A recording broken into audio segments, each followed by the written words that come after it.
الشريعة الإسلامية ظلمتني في فلوس، وأحكام المعاملات فيها بتفتقر للدقة الاقتصادية. دي للأسف الجملة اللي هتقولها لنفسك، أو ده الفخ اللي هتقع فيه لو سلفت صاحبك 10,000 جنيه ورجعهم لك بعد سنتين تلاتة مثلا 10,000 جنيه زي ما هم. ما طبيعي، ما أنت مش هتقبل ربا. معكم وليد أبو الدهب. طبعا انتوا عارفين اني محلل وتريدر اسواق ماليه ومضاربه، لكن الموضوع ده بالذات انا اتسالت فيه كتير واتكلمت واستمعت لاراء كتير ولاحظت انه بيشغل تفكير ناس كتير منكم. عشان كده قررت النهارده ان انا اتكلم عنه وسط شغلي بشيء من التبسيط. الاقتصاد كله منفذ على بعضه زي ما انتوا عارفين، وان شاء الله ربنا ينفعكم بالفيديو ده. احب افكركم اني مش شيخ، مش خبير، انا مجرد تلميذ لسه بتعلم، بحاول انقل خبره قد تكون صح وقد تكون غلط. راجع ورايا وصحح لي وخلينا نتعلم من بعض. نرجع لموضوعنا، تعالوا نحسبها بالعقل والاقتصاد الصح. ال10,000 جنيه اللي رجعت لك بعد سنتين تلاتة قيمتها الشرائية الحقيقية في السوق بقت أقل بكتير. ممكن تشتري لك حاجات بقيمة 8000 جنيه مثلا من بتاعة السنة اللي فاتت. يعني قوتها الفعلية انخفضت بفعل اللي بنسميه في الاقتصاد بتاعنا التضخم أو الانفليشن. فأنت كده كمقرض حسيت إنك اتظلمت وإن فلوسك رجعت ناقصة تقريبا تلت قيمتها، او بمعنى اصح بركتها قلت التلت. السؤال اللي بمليون جنيه بقى، مين اللي ورطك في الموضوع ده؟ مين اللي ورطك بفكرة التضخم؟ الاسلام والشريعة ولا الدولة الحديثة والنظام الرأسمالي؟ الحقيقة ان الشريعة الاسلامية لما حطت احكام المعاملات حطتها بناء على ما يسمى بالقيمة الثابتة، او العملة اللي بتحوش قيمتها او بتحافظ على قيمتها جوه نفسها، زي الذهب والفضة اللي كانوا منتشرين وقتها.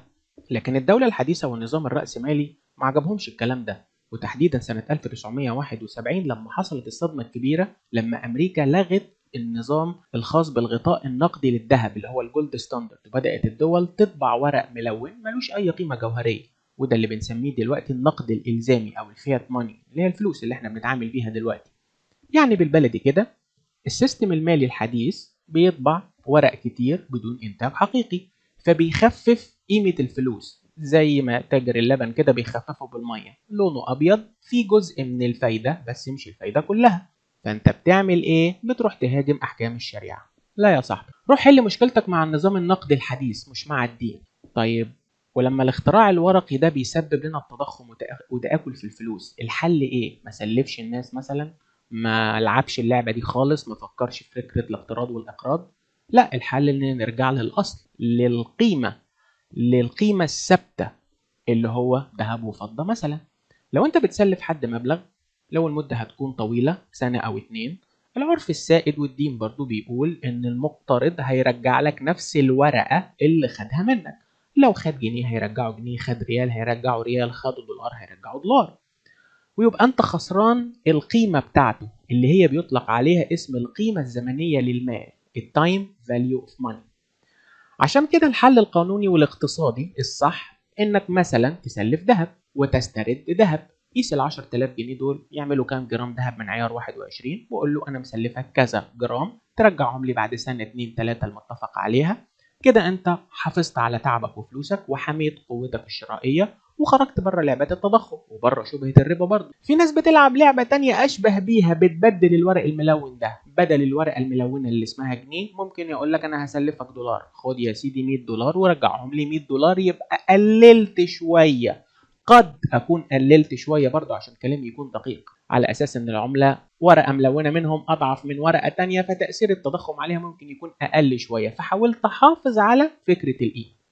بس الفكرة مش في كده بس، في فرق جوهري مهم جدا بين الاقتصاد الإسلامي وبين الاقتصاد الرأسمالي الحديث. في الرأسمالية المال أداة لتوليد المال، والزمن أصبح أداة أيضا لتوليد المال. يعني الفلوس بتجيب فلوس، والوقت المفروض برضو إنه يجيب فلوس.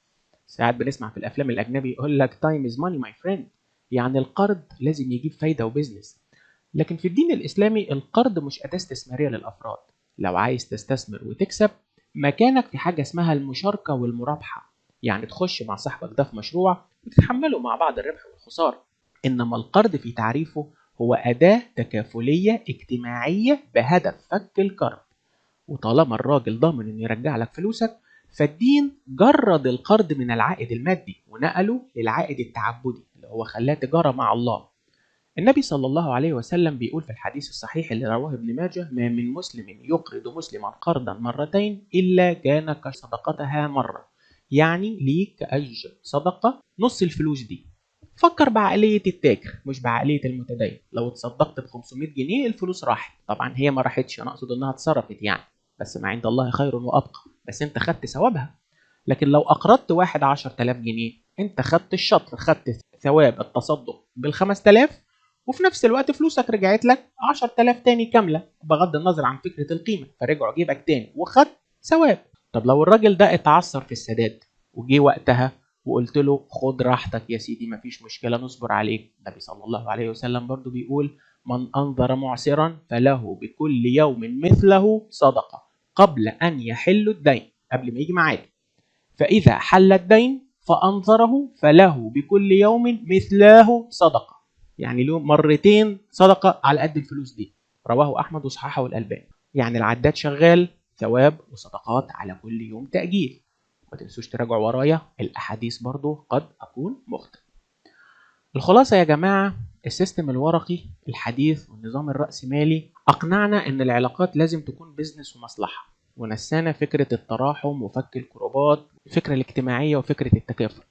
احمي مالك لو عايز تحميه بالذهب على المدد الطويلة، سيب الباقي على الله فيما يتعلق بالقرض والقرض الحسن. نقطة مهمة جدا لازم ناخد بالنا منها. بس أتمنى تكونوا استفدتوا من فيديو النهاردة، وقولوا لي رأيكم بقى في التعليقات، صححوا لي لو شفتوني غلطان. وسؤال بقى: لو حد من صحابك طلب منك سلف لمدة طويلة، هترضى تسلفه فلوس وتاخدها بنفس القيمة وما عند الله خير وأبقى، ولا هتسلفه ذهب؟ شكرا لكم.